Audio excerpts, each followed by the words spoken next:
السلام علیکم ورحمۃ اللہ وبرکاتہ۔ میرے بھائیو، دوستوں، بزرگوں، عزیز ساتھیوں، اللہ رب العالمین کا برارا کروڑوں کرم احسان ہے کہ اس نے ہمیں انسان بنایا، زندگی عالی شان عطا کی۔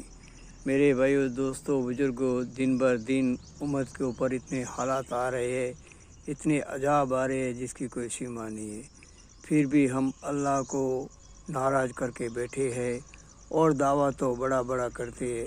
میرے بھائیو، دوستوں، بزرگوں، عزیز ساتھیوں، اللہ رب العالمین کے گھر ویران پڑے رہتے ہیں۔ میں آپ کو ایک بات بتاؤں اور غور فکر سے دھیان توجہ سے سننا، سیدھا فیصلہ مت کرنا۔ ہر ایک بات پہلے سننا چاہیے، اگر ایمان ہے تو اللہ کے سامنے 2 رکعت نماز پڑھ کے مانگنا چاہیے کہ بات حقیقت کی ہے کہ نہیں ہے۔ سیدھا فیصلہ کبھی بھی کوئی بھی چیز کا نہیں کرنا چاہیے، سمجھدار لے کے کافی ہے۔ میں آپ کو 2 بات بتاتا ہوں جس میں غور فکر سے سننا کہ رمضان مبارک کے اندر جو لیلۃ القدر ہوتی ہے، وہ لیلۃ القدر کی جو خبر آپ صلی اللہ علیہ وسلم دینے کے لیے جا رہے تھے تو راستے میں کیا دیکھا کہ 2 آدمیوں کے بیچ میں جھگڑا ہے، جس کی وجہ سے اس کی برکت کی تعین اٹھا دی گئی۔ سوچو سمجھو جھگڑا کتنا خطرناک ہے، اور اللہ کو بھی جھگڑا بالکل پسند نہیں ہے۔ دوسری بات کہ رمضان مبارک کی جو عید ہوتی ہے، عید کے دن سبھی آدمی کی اللہ رب العالمین معافی فرما دیتے ہیں۔ 4 قسم کے آدمی ایسے ہیں جس کی معافی نہیں ہوتی۔ ایک ہوتا ہے والدین کی نافرمانی کرنے والا، دوسرا ہوتا ہے شراب کا عادی، اور تیسرا جو آدمی ہوتا ہے وہ قطع رحمی کرنے والا، جانے کے توڑ رکھنے والا، توڑ کرنے والا، اور چوتھا آدمی ہے بغض رکھنے والا، جانے کہ میں بغض رکھنے، جب وقت لگے گا میں اس کو چھوڑنے والا نہیں ہوں۔ میرے بھائیو، دوستوں، بزرگوں، عزیز ساتھیوں، میری آپ سے رائے ہے، فیصلہ نہیں ہے، فیصلہ اللہ کے ہاتھ میں چھوڑتا ہوں۔ دیکھو، آج اپن ہر جگہ جاتے ہیں، گھومتے ہیں، دیکھتے ہیں، تو بعض لوگ بولتے ہیں ہماری مسجد ہے، بعض بولتے ہیں ہماری مسجد ہے۔ یاد رکھنا اتنا کہ تمہارے گھر کے اوپر کسی اور کا حق نہیں ہے، تم خود ہی مالک ہو، تو اللہ کے گھر کے مالک مت بنو۔ اللہ کا گھر جو ہے وہ قرضہ چکانے کا ہے، جس کے اوپر نماز فرض ہے، وہ قرض ہے۔ وہ قرض چکانے کے لیے اگر کوئی مسجد میں آتا ہے اور ہم اس کو دھکیلیں گے تو قیامت کے دن خدا ہم کو چھوڑے گا نہیں، ہم کو بھی خدا دھکیلے گا۔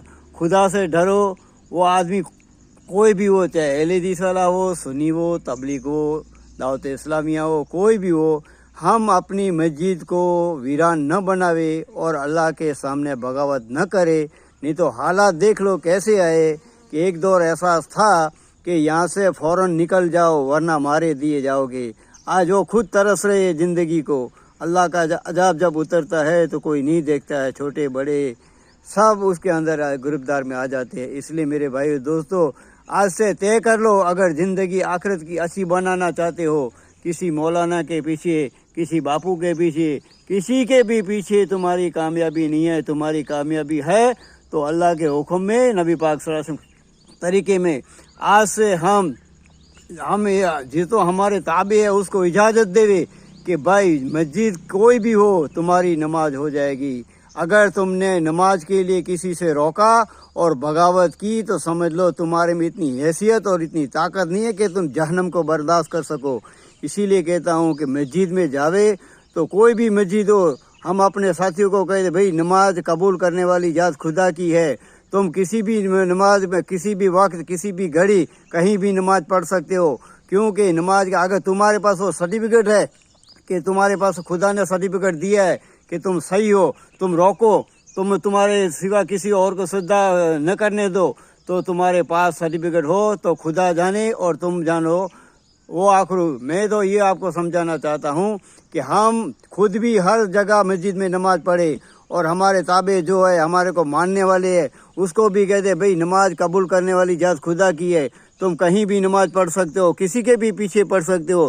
دیکھو، خدا مت بنو، تمہیں معلوم نہیں ہے میں گناہ کروں گا تو اس کی سزا مجھے ملے گی، تم کو نہیں ملنے والی ہے، اور تم گناہ کرو گے تو مجھے سزا ملنے والی نہیں ہے۔